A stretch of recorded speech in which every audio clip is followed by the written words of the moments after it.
nashru, dakwakan. Artinya ilmu itu yang sudah kita fahami, sudah kita amalkan, kemudian kita dakwakan. Yang pertama kali kita dakwakan kepada keluarga kita. Tapi dakwah kepada keluarga kita ya dengan cara yang baik. Sebab asal dalam dakwah ar-rifq wal lin, lemah dan lembut asal dalam dakwah itu. Kita usahakan dakwah dengan lemah lembut kepada orang tua kita, kepada istri kita, kepada anak kita, kepada kakak, kepada adik, agar mereka faham tentang Islam ini. Mereka tahu tentang Quran was sunnah menurut pemahaman para sahabat, dan mereka dapat mengamalkan sebagaimana kita mengamalkan. Artinya kita juga berusaha mengamalkan, mereka juga berusaha mengamalkan, dan amal kita harus ikhlas karena Allah, dan amal kita harus sesuai dengan Rasulullah SAW, ittiba' kepada Rasulullah sallallahu alaihi wa ala alihi wasallam.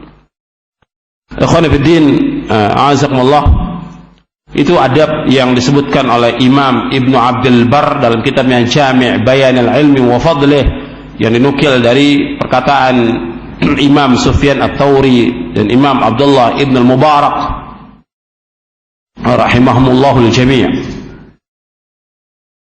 Kemudian ikhwan fillah, a'azakumullah, yang harus Anda perhatikan lagi juga dalam talabul ilmi, harus kita ini sabar.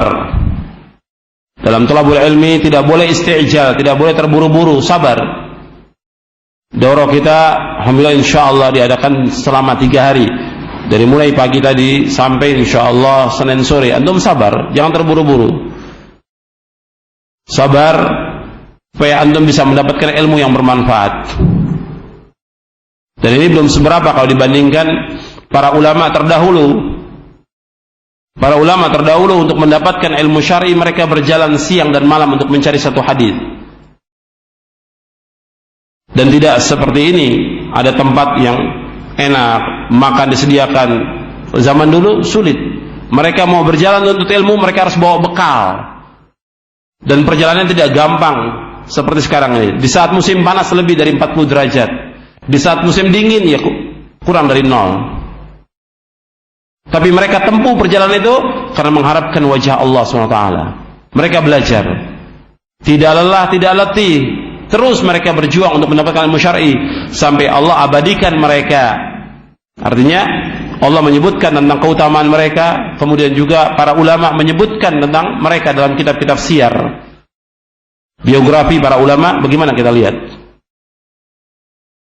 Nah, Allah menyebutkan tentang orang-orang terdahulu, para nabi dan rasul. Kemudian Nabi juga menyebutkan tentang keutamaan orang-orang yang berilmu. Kemudian kita lihat bagaimana sejarah menyebutkan tentang keutamaan para ulama.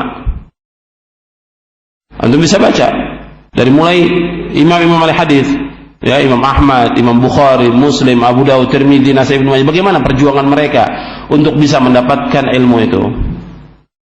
Seperti Imam Baqi bin Makhlad itu berjalan kepada Imam Ahmad dari Spanyol sampai ke Baghdad untuk mendapatkan ilmu. Jalan kaki dari Spanyol sampai ke Baghdad. Begitu juga Imam Ahmad. Imam Ahmad berjalan menuju kepada Imam As-San'ani, Abdul Razzaq As-San'ani di Yaman. Itu Imam Ahmad dari Baghdad ke Yaman untuk menanyakan beberapa hadis Nabi sallallahu alaihi wasallam. Seperti seorang tabi'i Muhammad bin Sirin rahimahullah, beliau mengatakan, inni asirul layali wal ayyama fi talabil haditsil wahid. Sesungguhnya aku berjalan siang dan malam untuk mencari satu hadis.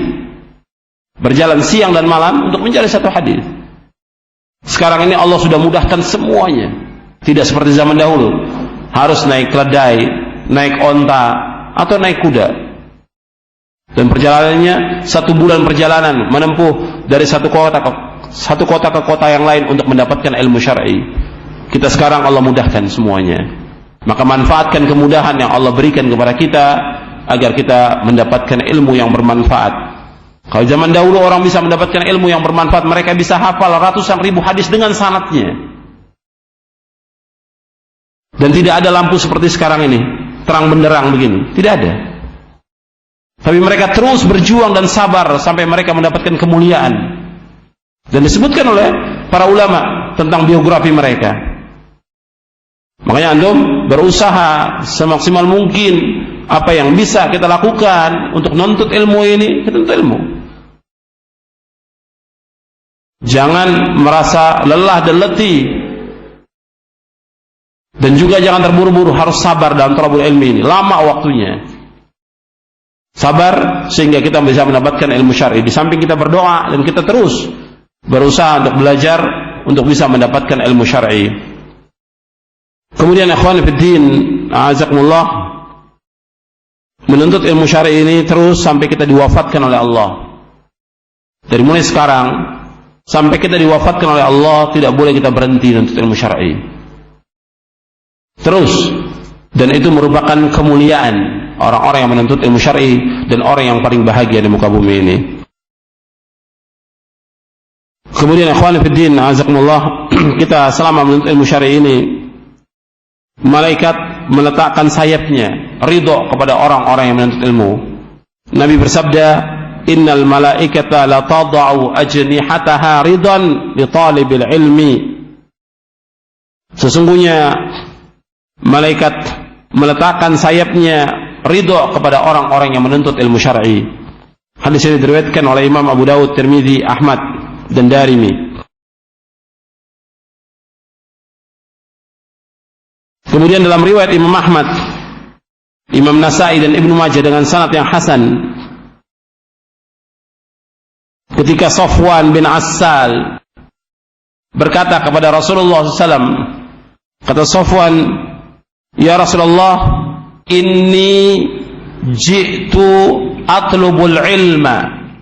Sesungguhnya aku datang ke tempat ini, ke tempat Rasulullah untuk menuntut ilmu syar'i. Apa jawaban Rasulullah? Marhaban bi talibil ilmi, inna talibal ilmi la tahuffu bihi al malaikah wa tudhilluhu bi ajnihatiha fayarkabu ba'duhum ba'dan hatta tablugha as-samaa'a ad-dunya min hubbihim lima yatlub.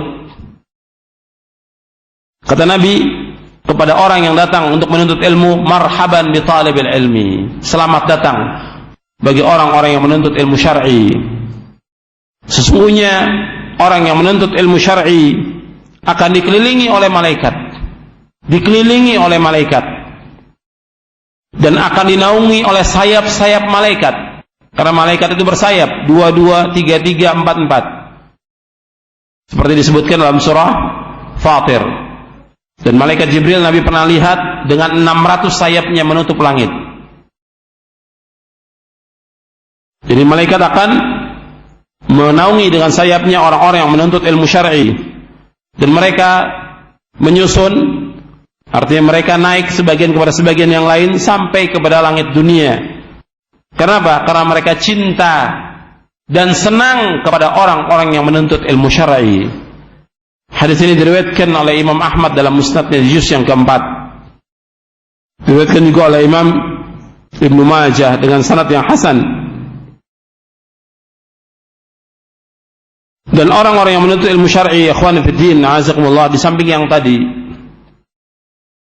bahwa orang yang menuntut ilmu syar'i termasuk orang yang terhindar dari laknat Allah.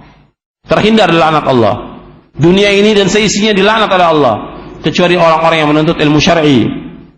Nabi SAW bersabda, an Abi Hurairah radhiyallahu an,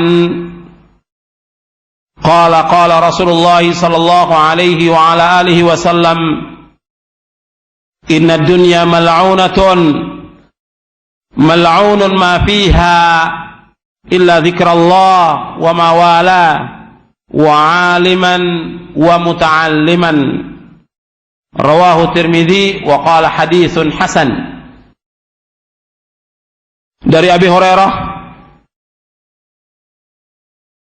radhiyallahu an, ia berkata, telah bersabda Rasulullah sallallahu alaihi wasallam,